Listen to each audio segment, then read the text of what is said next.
Em 2 de novembro, cristãos locais e peregrinos se reuniram também em Jerusalém para rezar pelos fiéis falecidos. Eles fizeram isso visitando os 3 cemitérios cristãos presentes no Monte Sião, pouco fora dos muros da cidade. Na Síria, continua o trabalho da Igreja Latina ao lado da população local afetada por anos de guerra. O Centro São Francisco de Damasco organizou um acampamento de verão para crianças com o nome Deus quer que tenhamos um coração amoroso. A visita a várias realidades locais que cuidam dos pequeninos e logo um grande jogo em Belém contra uma seleção de artistas palestinos. A seleção italiana de futebol cantores chegou à Terra Santa para uma viagem de solidariedade, mas também de encontro e conhecimento. Novos e preciosos mosaicos vieram à luz em Ipos, nas margens do Mar da Galileia.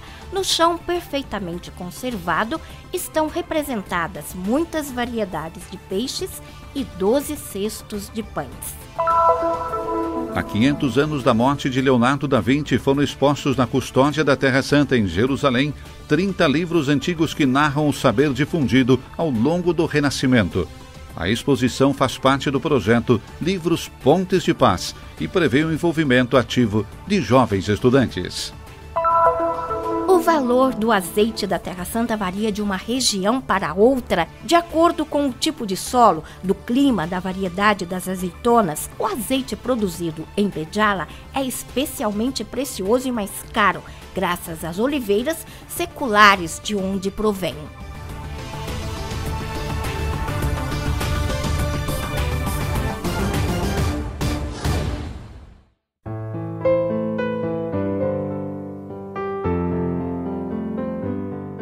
De acordo com o Evangelho de João, Jesus disse: "Esta é a vontade do meu Pai, que toda pessoa que vê o Filho e nele crê tenha a vida eterna, e eu o ressuscitarei no último dia." E no livro do profeta Isaías cita que o Senhor Deus eliminará para sempre a morte e enxugará as lágrimas de todas as faces e acabará com a desonra do seu povo em toda a terra. Estas passagens bíblicas nos trazem a reflexão sobre morte, ressurreição e vida eterna, em um dia especial que a Igreja nos convida a rezar pelos fiéis defuntos. Este dia que comemoramos os fiéis defuntos, a Igreja Católica faz o convite à esperança a todos nós que estamos aqui, a nos unirmos em oração aos nossos queridos defuntos que passaram para uma vida melhor, no sentido de que nós, aqui também com eles, um dia estaremos na presença de Deus. Na paróquia São Salvador, em Jerusalém, uma missa foi realizada e, na presença do custódio da Terra Santa, Frei Francisco Paton, demais franciscanos, peregrinos e cristãos locais, o pároco Frei Amijad Sabara disse em sua homilia que devemos sempre estar perto da Eucaristia, pois Jesus prometeu que quem come deste pão e bebe deste sangue terá a vida eterna. Após a celebração eucarística, franciscanos, fiéis locais e peregrinos seguiram em direção aos cemitérios do Monte Sião, neste que não é um dia de tristeza, mas de lembrança, saudade e oração. O dia de hoje para nós é muito importante na nossa história, na história da custódia de todos os cristãos. Neste dia recordamos todos os nossos entes queridos, irmãos, familiares e amigos que já fizeram essa passagem, que já deixaram essa terra e partiram para estar perto de Jesus.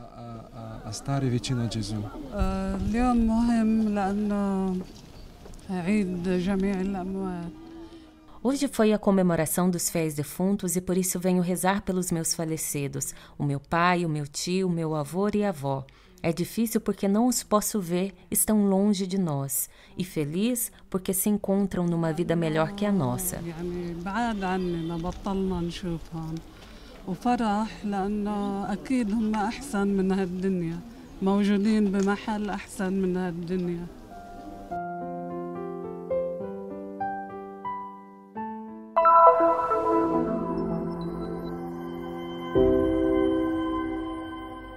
Apesar da violência que atingiu a Síria nos últimos anos e suas sequelas materiais e psicológicas nas crianças, o Centro São Francisco, comprometido na área da educação cristã, continua lançando sementes de amor e esperança para fazer com que as crianças possam recolher frutos de paz. Ele faz isso através das muitas atividades administradas pelos padres franciscanos da Igreja Latina presentes em Damasco.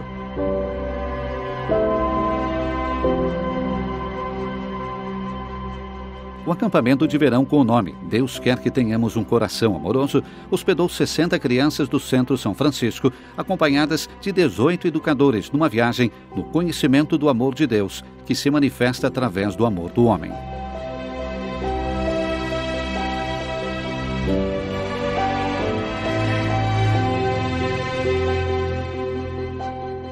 O amor e a inocência podem ser percebidos nos rostos das crianças enquanto andam em direção ao futuro, na esperança de que vá surgir uma nova alvorada. Deus quer que tenhamos um coração amoroso. As crianças estão no foco da viagem à Terra Santa da seleção italiana de futebol Cantores. As crianças do projeto Crianças Sem Confins, às quais se dirige o Paris Center for Peace de Tel Aviv, as crianças cristãs e muçulmanas que frequentam as escolas administradas pela Custódia da Terra Santa. Sem dúvida, a única base real de onde partir novamente é olharmos as crianças. É o único modo como você pode se recolocar dentro de um mecanismo humano que não prevê mais limites ideológicos, espirituais, religiosos, políticos. A criança em si tem sua entidade, seu valor. Solidariedade, mas também oportunidade de encontro e conhecimento. Foi tudo isso a viagem da seleção italiana de futebol Cantores, 19 anos depois da visita que levou à organização em Roma de um histórico jogo de futebol junto com israelenses e palestinos. Foi a última ocasião em que Pérez e Arafat apareceram juntos em público. O que nós trazemos à música é futebol, que são elementos fortíssimos de agregação para as pessoas. Fortissimi, no? per aggregare le persone. O grupo trouxe uma ajuda concreta para as crianças da Terra Santa, mas sobretudo o apoio dado pela própria presença, como quando, no quintal da escola, foi improvisado um jogo com os alunos mais velhos. Algo maravilhoso que enche nosso coração de alegria é podermos ver aqui com nossos olhos quanto alguém se comprometeu para poder garantir a integração, para poder juntar crianças cristãs e crianças muçulmanas já desde os primeiros anos de vida, para fazer com que convivam juntas e para poder ensiná-las a respeitar a diversidade. Os cantores jogadores fazem questão de dizer que cada vez eles não jogam contra, mas com alguém. Aconteceu também em Belém, onde do outro lado do campo havia uma seleção de artistas palestinos, derrotada 4-2.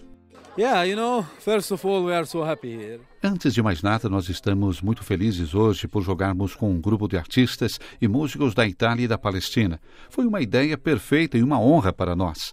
E também estamos muito contentes com as boas relações que existem entre nós e os italianos.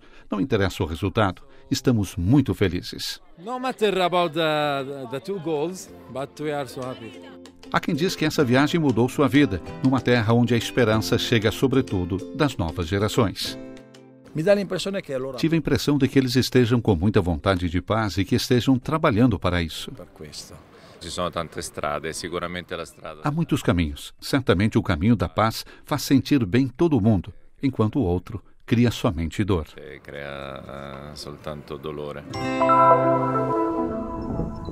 Um panorama deslumbrante de um dos lugares mais amados por Jesus, o Mar da Galileia, em cujas margens os apóstolos foram testemunhas de muitos milagres, como a prodigiosa multiplicação dos pães e dos peixes. Uma nova memória, esculpida no mosaico colorido que precisa ainda ser parcialmente investigado, veio à luz precisamente aqui, entre essas sugestivas ruínas da antiga Hipos, cidade pagã do território de Decápolis, na época de Jesus, que viveu um período tão flórido, na época bizantina, que se tornou sé episcopal, até o terremoto que a destruiu em 749. São até mesmo 7 as igrejas descobertas nas escavações que começaram em meados do século passado.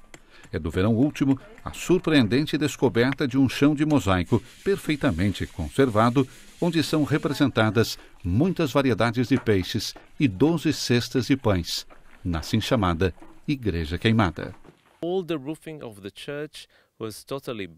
O telhado da igreja estava totalmente carbonizado, desabou e a cinza se espalhou na área ao redor, cobrindo completamente o mosaico e, desse modo, o protegeu. É o mosaico melhor conservado do sítio. há maravilhosas decorações geométricas, pássaros, fruta, peixes e 12 cestas de pães, como aquelas que, de acordo com o Evangelho, apareceram depois do milagre da multiplicação. Naturalmente, a primeira pergunta que me fiz foi: será que é uma coincidência, algo simbólico ou deliberado? Mike Weisenberg, arqueólogo comprometido em várias campanhas de escavações de hipos, nos fala de indícios tais que colocam em discussão o lugar do milagre da multiplicação dos pães e dos peixes, que a tradição aponta em Tabga, localidade do outro lado do lago de Tiberíades, perto de Cafarnaum. O Evangelho narra de duas multiplicações de pães e de peixes feitas pelo Senhor, ou melhor, de duas divisões do pão e do peixe para a multidão. Uma delas é tradicionalmente colocada na margem galilaica, outra na margem oposta, pois a uma delas se segue um cruzamento do lago por parte dos discípulos e de Jesus. A tradição coloca a primeira multiplicação na margem galilaica, em Tabga, em proximidade de outras lembranças. A da pesca milagrosa, o primado de Pedro, são colocados a um tiro de flecha um do outro, portanto, esse lugar tem tradição mais contínua. No entanto, outro problema se refere aos lugares exatos onde ocorreu um ou outro episódio. Será difícil podermos chegar a afirmações seguras a respeito. Não tem, porém, uma razão especial para se mudar o lugar da primeira multiplicação dos pães e dos peixes. Muito pelo contrário, quanto à segunda, é preciso desistirmos da ideia de expressar uma convicção específica, pois não temos uma tradição tão forte. Sulla seconda bisogna lasciarsi senza esprimere un giudizio particolare perché la tradizione non è così forte.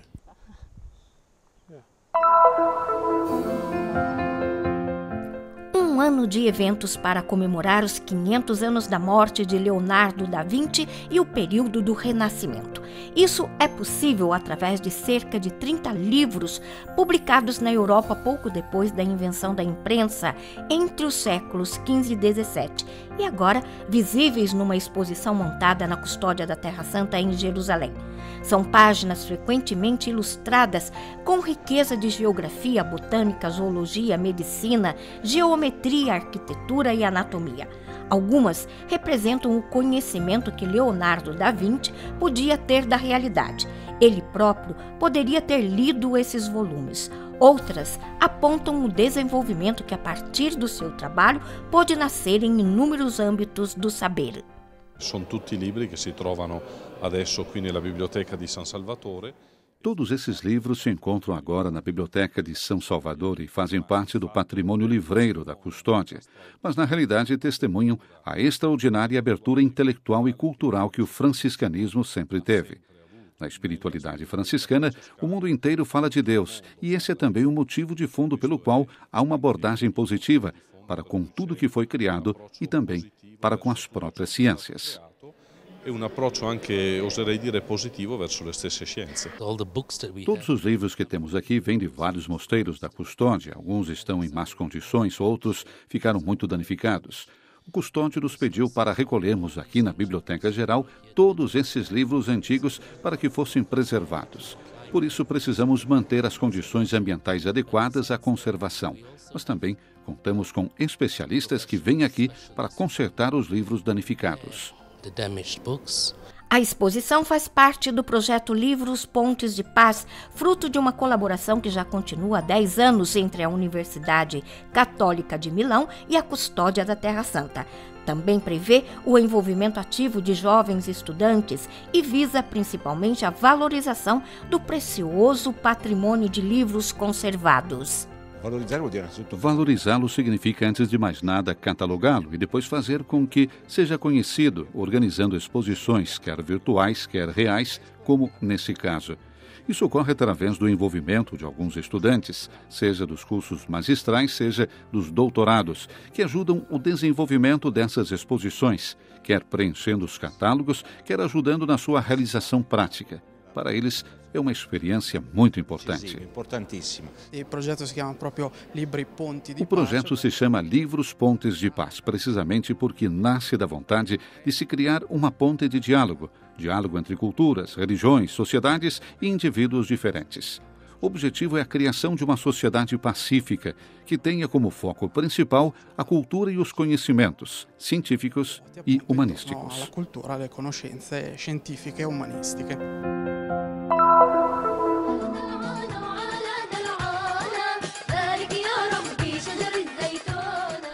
O azeite de Beit Jala é o mais caro da Terra Santa. Uma lata custa aproximadamente 1.200 shekel. Tornou-se exclusivo, destinado a consumidores ricos.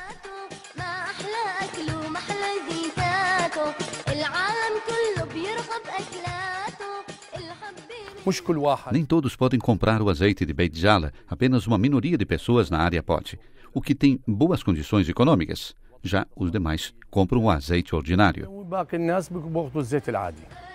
Mas o que torna único o azeite de Beit Jala?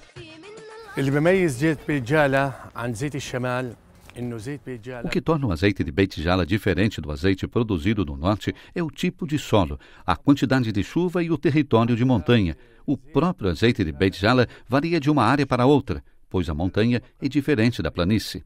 No norte, as chuvas são mais abundantes, por isso as propriedades nutricionais e curativas são menores, enquanto a quantidade de chuva em Beit Jala é menor, e isso torna o azeite mais denso.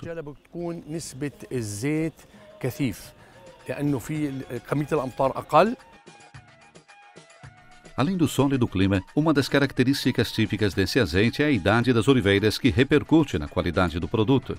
Essas oliveiras são chamadas Rumi, uma espécie de árvores seculares que remonta à época dos nossos avós. Cultivaram-se na Terra Santa durante o período bizantino e foram herdadas pelos nossos antepassados. O presidente da Associação Lagares de Azeitonas de Beit Jala destaca que o consumo do azeite de Beit Jala não está limitado à população local.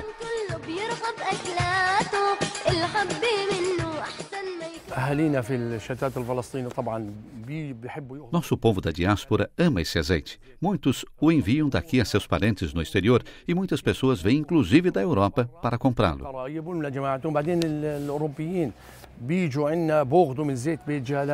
A Terra Santa foi abençoada com muitas árvores que produzem azeitonas com sabor delicioso. O azeite de Beit Jala é único pelo seu gosto intenso, mesmo que o gosto seja naturalmente uma questão subjetiva.